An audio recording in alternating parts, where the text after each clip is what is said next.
Good morning, student. In the continuation of last lecture, we will start here with comments in PLSQL. हम लोग ये जानेंगे कि PLSQL में कमेंट्स किस तरह यूज़ करते हैं. लास्ट लेक्चर्स में मैंने बताया था कमेंट दो तरीके से हम लोग यूज़ करते हैं. एक है सिंगल लाइन कमेंट और एक है मल्टी लाइन कमेंट. जिस तरह सी में यूज़ करते हैं हम लोग, सी में सिंगल लाइन कमेंट के लिए हम लोग यूज़ करते हैं डबल स्लैश, और मल्टी लाइन कमेंट्स के लिए यूज़ करते हैं हम लोग slash asterisk and then asterisk slash. तो इसके बीच का कंटेंट कमेंट हो जाता है. कमेंट सिंपल एक इंट्रोडक्टरी सेंटेंस है जो हम लोग अपने प्रोग्राम में यूज़ करते हैं ताकि उसको बाद में रिफ़र किया जा सके. कुछ चेंजेस हो तो क्यों चेंज किया गया, बेसिक आइडिया क्या था उसके पीछे. तो इसलिए प्रोग्राम में हम लोग कमेंट्स वगैरह यूज़ करते हैं. PLSQL में भी दो तरीके से कमेंट हम लोग यूज़ करते हैं. एक है सिंगल लाइन कमेंट और एक है multi line comment. Single line comment के लिए हम लोग यूज़ करते हैं हाइफन, डबल हाइफन, और मल्टी लाइन कमेंट्स के लिए जिस तरह सी में यूज़ करते थे slash asterisk and asterisk slash, इससे मल्टी लाइन कमेंट्स क्रिएट हो जाता है.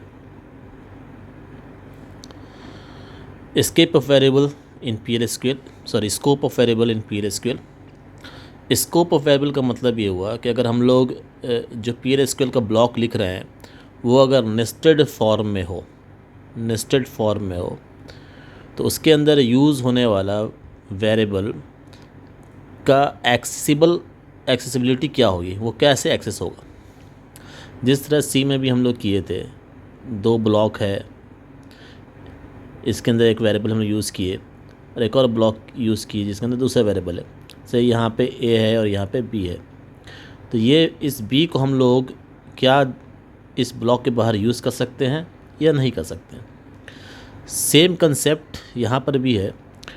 अगर नेस्टेड ब्लॉक्स है तो उस नेस्टेड ब्लॉक्स में आउटर ब्लॉक का वेरिएबल इनर ब्लॉक में यूज़ हो सकता है, लेकिन इनर ब्लॉक में यूज़ होने वाला वेरिएबल आउटर ब्लॉक में यूज़ नहीं हो सकता. इसी चीज़ को यहाँ पे लिखा गया है. If a variable is declared within an inner block, it is not accessible to the outer block.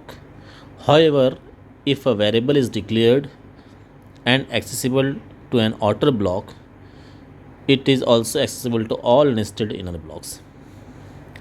दो टाइप का वेरिएबल है यहाँ पे, पहले जैसे हम लोग यूज़ कर चुके हैं already, local variable and global variable. एक सिंपल एग्जांपल है. पहले आउटर ब्लॉक है, num1 वैल्यू इसमें स्टोर किया 95, num2 वैल्यू स्टोर है 85, बिगिन, इस बिगिन का ये एंड, दूसरा बिगिन और इसका ये एंड, दूसरा डिक्लेयर, यहाँ से डिक्लेयर पहला डिक्लेयर है और ये दूसरा डिक्लेयर है. ये आउटर ब्लॉक हो गया और दूसरा इनर ब्लॉक हो गया. यहाँ पर भी हम लोग num1 num2 यूज़ कर रहे हैं और यहाँ पर भी इनर ब्लॉक में भी num1 num2 यूज़ कर रहे हैं जो कि local variable as a inner block काम करेगा. आउटर ब्लॉक में या ग्लोबल वेरिएबल्स में num1 का वैल्यू 95 है और num2 का वैल्यू 85 है. इनर ब्लॉक में और local variables to inner block num1 का वैल्यू 195 है और num2 का वैल्यू 185 है. अब जब इसको हम लोग प्रिंट कर रहे हैं, यहाँ पे num1 पहले यूज़ हो रहा है चूँकि आउटर ब्लॉक है, तो यहाँ पे 95 वैल्यू प्रिंट होगा जब इसको एग्जीक्यूट करेंगे, और num2 में 85 वैल्यू प्रिंट होगा जब हम लोग इसको एग्जीक्यूट करेंगे. सेम इनर ब्लॉक में फिर num2 और num1 num2 को प्रिंट कर रहे हैं. यहाँ पर हम लोग वो num1 का वैल्यू 195 और num2 का वैल्यू 185 मिलेगा.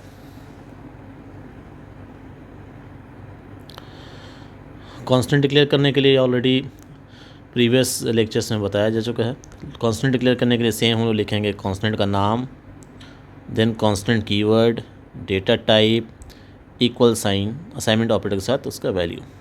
से पाई का वैल्यू हमको 3.41 इस तरह स्टोर करना है, तो हम लोग लिखेंगे pi constant name, pi then constant keyword, then data type equal to assigned value constant value, pi constant number equal to 3.14। बाकी radius, dia, circumference and area, these are the simple variables जिसका use करके हम लोग यहाँ पे value calculate कर रहे हैं और इसको डिस्प्ले कर रहे हैं। लिटरल्स डिफाइन करने के लिए numeric literals can be written without single quotes, it could be a positive number or negative number or even zero. Character literals must be enclosed within a single quotes and will be a single character. It could be alphabet or special symbol or digit or even a space. String literals also enclosed within single quotes, but it will be it contain more than one character. Boolean literals will be always in either true, false or null. Date and time literals will be there are two types of date literals. One is simple date and second is timestamp. In date literals there will be always a date in a format year, YYY, then month, then day. In timestamp the format will be year in for YYY format, year, then month, day, hour, minute and second.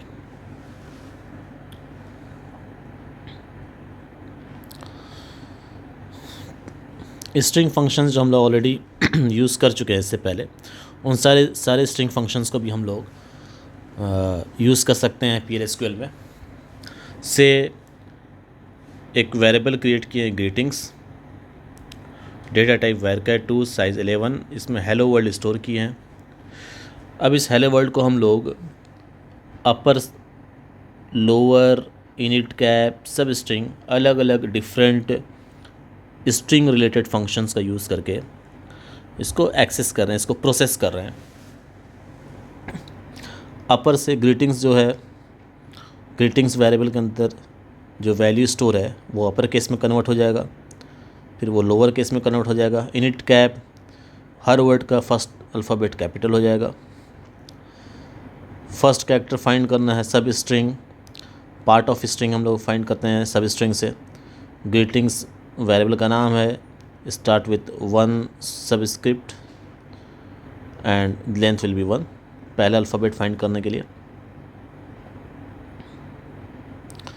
इसी तरह last character find करने के लिए 7th position से 5 character, retrieve 5 characters starting from the 7th position, then retrieve reminder of string starting from 2nd position, then find the first occurrence of letter E and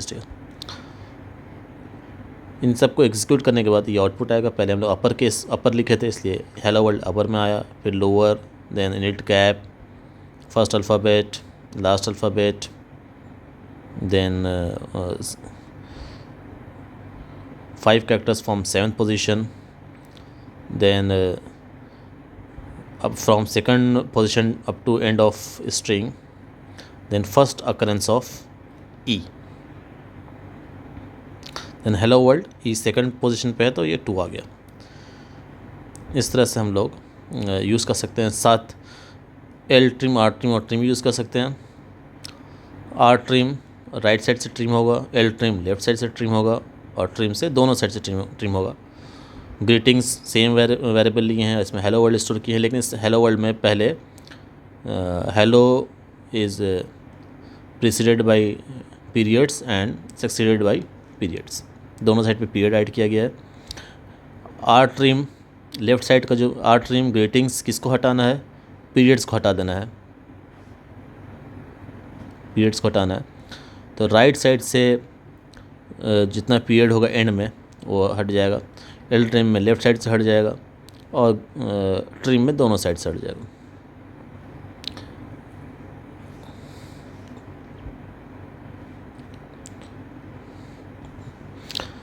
thank you student. Next lectures में हम लोग देखेंगे decision making statements PL SQL में किस तरह use करते हैं।